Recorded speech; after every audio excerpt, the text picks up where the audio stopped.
Alright, now we got all three of them put together in a full-on Devastator Hercules giant form. And you can see my version of G1 Devastator there.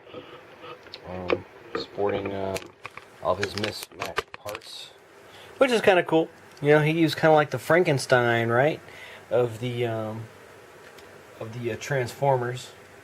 You know, he joined together, and he was essentially less than the sum of his parts intellectually, but the brute strength that the combination gave him was really where his asset, you know, or what was his asset? You know, it was the brute strength and just the sheer size and all that. So I mean, if I didn't like him so much, I wouldn't have got the other two. So I'd have to say that definitely my cobbled together G1 Devastator is my favorite. But I mean, that's because of the G1 bias, and because he was so much cheaper compared to everybody else. I mean, he was like $100, and then you keep on going up from there. So you know, if you spend the $30, and if you can find the X-Trans Robots Devastator add-on, get it, and I think pretty much anybody would be happy that was a Transformers fan. But if you really want that super detailed, more modern comic book looking figure, alright, then we get down to these two. This guy, he's about, what did I say, he's about 13 inches tall, 12 3/4, and this one's about 10 3/4 tall. That's going to the top of the head. I'm going to try to measure all the different points and stuff. So we got about a couple inch advantage over here with Hercules. The one cool advantage this guy has is the way he does his crane. So the big boom arm for a hook, or whatever his name is on this guy, goes down and does that cool 90-degree bend right there. It goes down so it's not hanging straight back. Whereas Hercules there, that thing just goes back forever. Now you can attach it to an arm. You could kind of plug it in the back, but it doesn't really sit very well, and it ends up falling off and all that. So they definitely had the better solution for that. However, the one flaw with poor Giant over here is the fact that Scrapper is standing on his head. You're supposed to be able to plug this engine part in and be like a heel spur kind of thing, but it doesn't work. It keeps on popping off. I can't get the thing to make full contact, so essentially he is standing on his head down there. So that kind of sucks. The other leg's fine, but still doesn't really hinder his standing.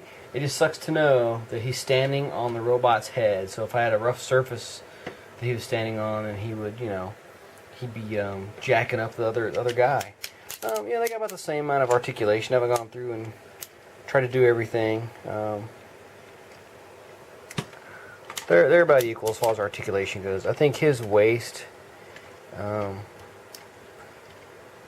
is a little bit clicky, and his actually kind of swivels a little bit freer on Hercules there, so it's kind of like, it kind of slides when you're twisting it. For the weight, his joints are a lot better than his. This guy slides all over the place. They're on glass, and it took an act of incredible patience to get this guy to stand on this glass. But you know, you can get him in a pretty cool pose. He's not really posed all that dynamically, but I mean, you could if you wanted to. One of the things that's kind of odd is they have these little flap covers to cover the sockets. Yeah, that could have been done a little bit better, because now you got these big pieces hanging up, and it just makes his head sink down that much lower. So I think somebody did make an extra part you can get to raise his head up or whatever, but whatever. I'm not buying any more add-on stuff for these guys. They were more than I needed to spend anyway. But you know, nonetheless, you know, you got good ankle movement, and the arms move every which way you want to, and all that. Now they did come out with an add-on kit for this guy. You'll kind of notice this guy's way more G1, mainly because of the way they do the arms and everything. Because you actually have the treads on the vehicles, and then you have the extra gauntlet forearms there. Whereas these guys go through with a complete redesign, and you actually have the treads fold up and become that part of the forearm, which is actually ingenious. You know, that's something I discussed earlier as far as parts count and all that. So that comes together a little bit better. But now they make a kit to where you can put these guys up into vehicle mode with the treads, and then you have add-on parts that replace the thing. So, you know, they also make a purple barrel. Well, I don't know. As far as which one I would get, I would definitely go with the Maketoys, because number one, is a lot cheaper. It came in a nice gift box.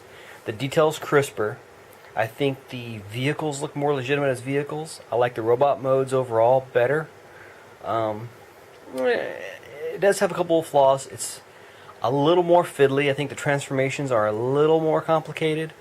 But it's still pretty solid. I mean, there's a lot of over-engineering involved in this one. If they had simplified it a little bit, if they had done something like the re-engineer on the for this, the same way they did for the boom, you know, if they thought of tucking this thing in over here, you know, that'd been like awesome. I've been really impressed with that. And if they just simplified just a little bit, and then you get over here to Hercules, and he's been simplified, but then he's got a lot of redesign, you know, with the forearms and all that. I do like the way the head scales better with him. The plastic, it's got this really weird, it's like a almost a pearlescent quality to it, partially due to the fact that it's textured, like the mold wasn't completely glass smooth. So like all of his stuff is nice and crisp, and all of his stuff is kind of muted slightly because it has this weird texture to it. I don't know what the deal was with that, but it also affects the paint. There were some paint issues on this guy. I've had to repair 2 different joints on him. I had one of the sides of the foot down there on his scrapper. One of these black plates came off. Like the whole joint just came undone when I was trying to move it, and I had to like take the whole thing apart and redo it and all this other stuff. And then the same thing with one of the joints for the blade up here on Bone Crusher. So, you know, I had to do some repairs on this guy, and considering he was almost $700 after you consider tax and shipping, and it took me, what, was it 4 months, 5 months, 6 months, was it 6 months? Or however long it was to get all the parts. And then they had a couple of errors with the crane or something like that, and they had to make extra parts for that, which was fine. You know, they corrected their error.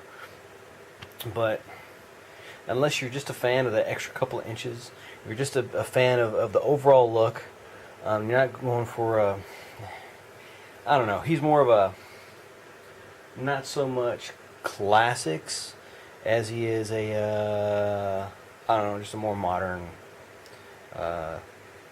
Devastator, I guess. So, I mean, aesthetically, you know, I like the Giant better. The size, this guy's better. I mean, I don't know. For me, I think if I had to do it all over again, definitely would be the Giant. Got the nice gift box, like I said before. Got them all at once. If you waited, you could have got the 2 packs, and he was half as much. He was like $350. So,